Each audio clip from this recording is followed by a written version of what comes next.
Think back to the first time a video game ever scared you. Odds are it wasn't even in a horror game.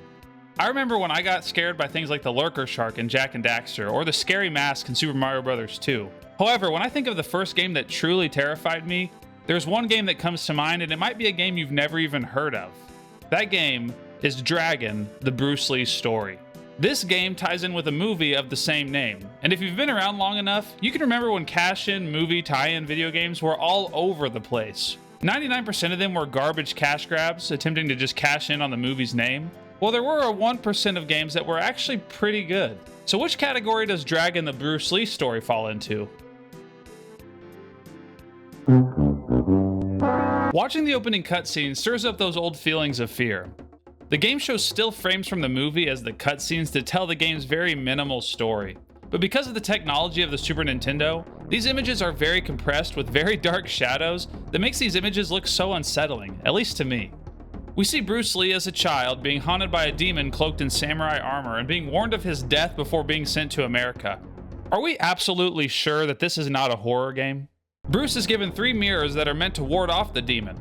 These mirrors represent our extra lives in the story mode, and we'll get to that in a few moments. The game is essentially split between 2 game modes, a story mode and a versus mode. Unfortunately, in the versus mode, you can't select any characters. You can only play as Bruce Lee. But whatever, that's not the focus here. I tried to beat the story mode a few times when I was a kid, but I have never been able to make it all the way through.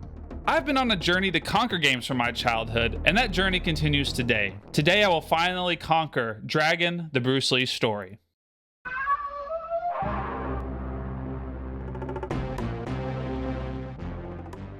When we properly start the story mode, we are taken to the Lantern Festival in 1961.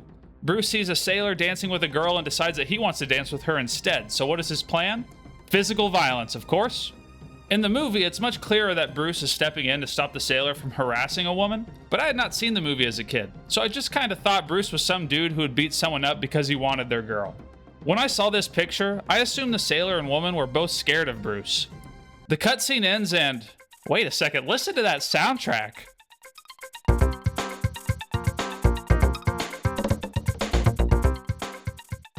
The soundtrack to this game is actually pretty good, and when you listen to it, you might be fooled into thinking that this is actually a good game. Unfortunately, it is far from that. The game is a 2D fighter, similar to Street Fighter. There are no motion inputs. The unique attacks are dependent on the button direction combination you press.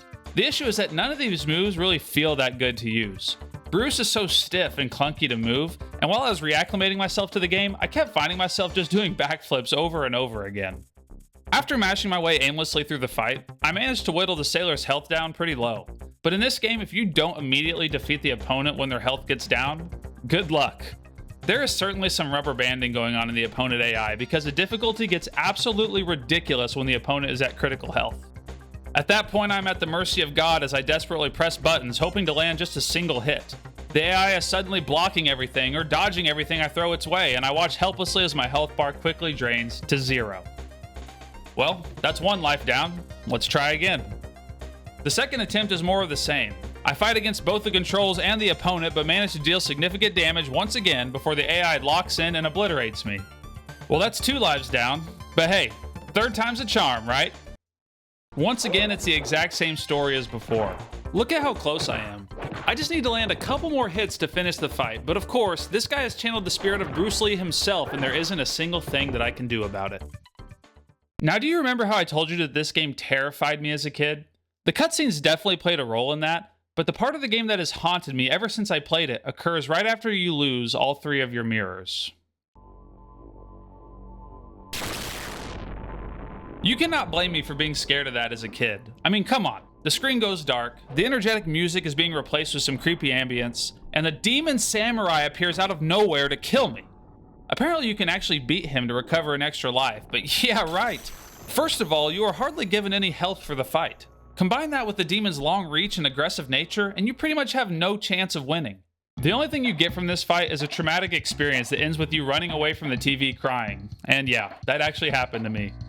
After dying like this in the first fight, I knew there was pretty much no chance I would be able to beat this game on my own. Luckily, there's a place that has been a savior to me time and time again.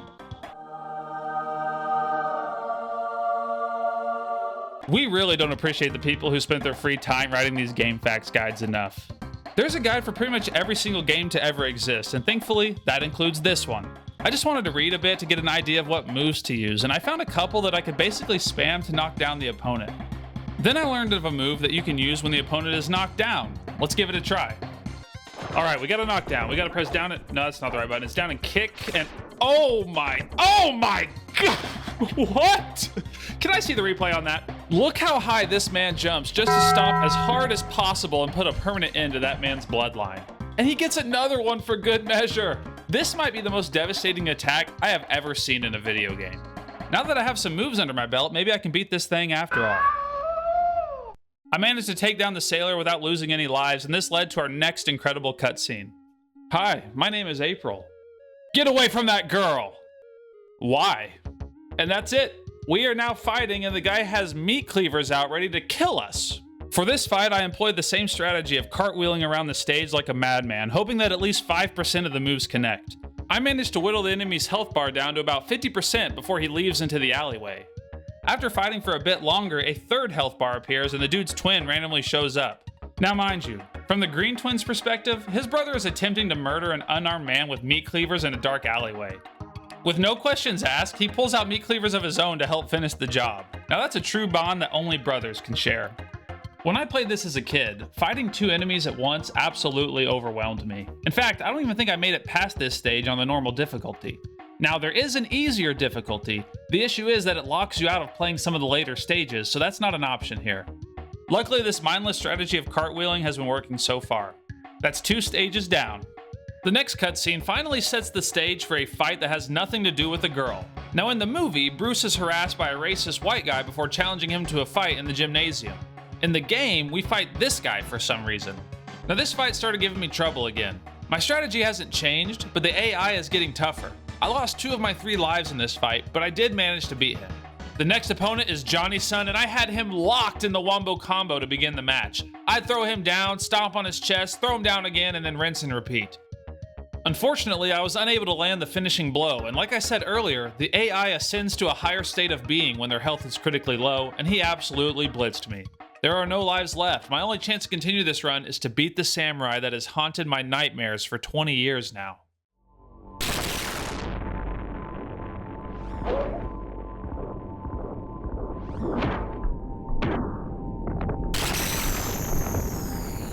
Well, that didn't work. You know what that means. So I read a bit further into the guide and found what the author calls the knockdown process. Something you may have noticed is a bar underneath my health bar that fills in blue as I land attacks on my opponent. This bar is essentially the special move bar. When you reach the first notch, you can activate fighter mode, which gives Bruce quicker and more powerful moves to use. It's certainly nice, but we don't care about that mode. What we want is the second notch, which allows us to use the nunchucks. The knockdown process is as follows. Build bar to get the nunchucks. Then use the nunchucks to quickly knock the opponent down. Put them away to do the attempted murder move and rinse and repeat until the battle is finished. And let me tell you, this sequence absolutely breaks the game, but I don't know how you could beat it otherwise. The best part is that the blue bar persists between battles, which means if you end a battle with enough blue bar to use the nunchucks, you begin the next one with that same amount of blue bar. So I think we're ready to go. Let's do this. We are finally at a new stage, and in this one we have to once again fight against 2 opponents. This fight is much more difficult than the Alley Twins from before. These girls have a weapon which gives them very long reach, and they are super aggressive. The problem is that taking damage lowers the blue bar, and once it's under the second notch, I can't use the nunchucks. Alright, it's time to prove that I can beat this game without the overpowered strategy.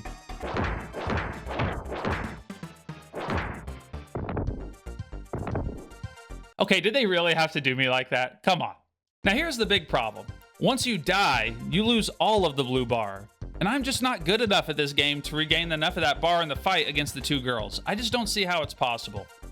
Basically what I'm saying is that the only way to beat this game is to beat it without dying, so you never have to build the bar up from scratch in the later stages. It took me a few attempts of playing through the game, but I finally managed to beat the sisters. This fight is by far the hardest in the game, aside from the fight against the demon samurai after you lose all of your lives. After this, you have a rematch with the boxer, and then you have a rematch with Johnny's son, which you have to win in 60 seconds. Luckily, the knockdown process renders this challenge pretty trivial. The next fight is in an ice factory against an angry guy who has sworn to kill Bruce Lee for somehow bringing dishonor to his family. Again, having never watched the movie, these little cutscenes do not do nearly enough to fill us in. After taking his health down to 50%, he steps into another room where he pushes blocks of ice at you. All you have to do is kick them so they shatter and you can make your way to the other side of the... These ice blocks are so annoying, but luckily getting hit by them hardly does any damage. Because of the weird timing of Bruce's moves though, I had some issues getting through this section. The ice knocked me back and eventually knocked me down before I realized that I could just dive kick over the ice at the end and finish the fight. After beating Iceman, we are on to the second to last fight of the game, and it's against Wolverine. This could be a tough one.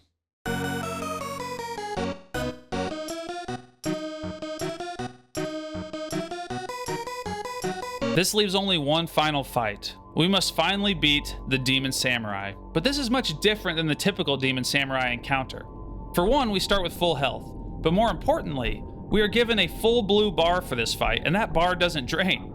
So we are free to use our nunchucks to our heart's content. We slap away at this dude before... Wow, Bruce, I think you got him. I'm not gonna lie, that ending is kinda awesome with Bruce choking out the demon as the lightning strikes in the background. He has finally conquered that demon that has haunted him since his childhood. And just like that, after all these years, I finally did it. I finally beat Dragon, the Bruce Lee story. It was a game that haunted me as a kid, both for its eerie cutscenes and its brutal difficulty, but through sheer persistence and a little help from GameFAQs, I managed to conquer it. But was it really worth it?